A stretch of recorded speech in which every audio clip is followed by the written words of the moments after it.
I think we're looking at least 100 inches of snow this winter. Well, if you buy the latest GFS model, we're owed that just in the next couple of weeks. Hey, I saw this sitting here. What is this? Oh, that's a Beanie Baby. Do you remember these things? Oh, yeah, those were the bomb in the 90s. They were the bomb, but not as much as rollerblades. Rollerblades were the bomb. I don't think I ever owned a pair of rollerblades, but I did own a Game Boy. Game Boy was the bomb. I played a lot of Game Boy while eating Jello pudding pops in the 90s. Now, those were the bomb. And you know, Jello pudding pops, what about fruit roll-ups? Fruit roll-ups were also the bomb. You know, this fruit roll-up is all swirled up kind of like a bomb cyclone. Yeah, you know, with it swirled up like that, it does resemble a bomb cyclone. Do you think people know what bomb cyclones are? Nah, I don't think so. Most people probably would not know what a bomb cyclone is. But if anybody does, then it's weatherwise Pennsylvanians. Could be. What's a bomb cyclone? I'm not sure. I don't know. I have no idea.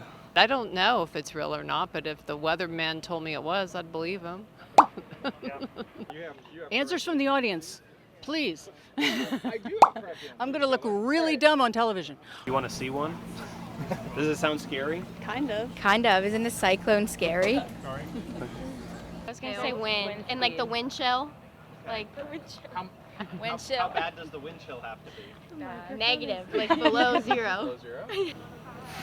Frozen water. Okay. I think it's mostly like water, and it's when the pressure changes really fast. How fast? Really fast. We've had it happen. It's when a low pressure turns into a moving low pressure turns into a intense low pressure. Okay. I'm thinking of Superstorm Sandy for some reason. Yeah, that was similar to one, yeah. I assume it's a really powerful cyclone that goes off kind of like a bomb. Or the pressure is really, really low, so it's a really, really powerful cyclone or something like that. What about I'll just tee this one up. What about a rate? Like, what if I told you it had to deepen a certain amount in a certain amount of time? That wouldn't help me at all. Okay. A bomb cyclone? Yeah. Well, bomb is any area of low pressure that intensifies 24 millibars in 24 hours. Now I'm trying to figure out who you are in disguise. I'm like, are you a...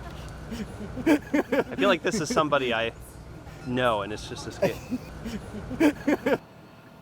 The term bomb cyclone is a product of a meteorological process called bombogenesis, or the rapid intensification of a mid-latitude cyclone, feeding off of the co-location of large temperature gradients and a powerful jet stream. The most referenced rate of intensification necessary is 24 millibars in 24 hours, but this rate actually varies by latitude. A 24 millibar drop in a day is needed to classify a bomb cyclone at 60 degrees north latitude. If a storm were going to rapidly deepen at a latitude similar to Pennsylvania's, its central pressure would only need to fall by 17 or 18 millibars in 24 hours to become an atmospheric bomb. Regardless of that difference in value, a pressure drop of this magnitude is a signal of explosive strengthening and a storm that has the potential to deliver some perilous impacts. The term bomb cyclone entered the mainstream media in January 2018, a fledgling low-pressure system developed off the coast of Florida, sporting a central pressure of 1,011 millibars at 7 a.m. on January 3rd. By 7 a.m. the next day, the storm was sitting about 100 miles offshore of Virginia Beach, rocking a central pressure of 957 millibars, a drop of 54 millibars in 24 hours. While Pennsylvanians were primarily spectators to this storm, many others were not. Measurable snow snarled traffic in the south, where a solid coating covered Tallahassee, over an inch fell in Savannah, Georgia, and more than 5 inches fell in Charleston, South Carolina.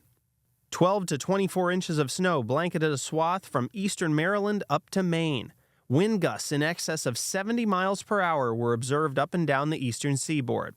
More than 500,000 customers were left without power, and nearly 24 people lost their life. At sea, the Norwegian cruise line ship Breakaway found itself in the center of the storm, battling 30-foot waves and hurricane-force wind gusts. Most passenger staterooms on the lower levels were completely flooded out, forcing guests to sleep in public areas. an estimated 90% of the guests on the Norwegian breakaway got seasick. In a bit of a cruel irony, the term bomb cyclone actually originated in Norway, out of the Bergen School of Meteorology in 1940, when forecasters used it to classify powerful ocean storms in the North Atlantic. The term was later formalized by a duo of meteorologists from MIT in a 1980 paper. It would be a term known only to meteorologists for 38 more years until it became the popular media-based boogeyman that it is today.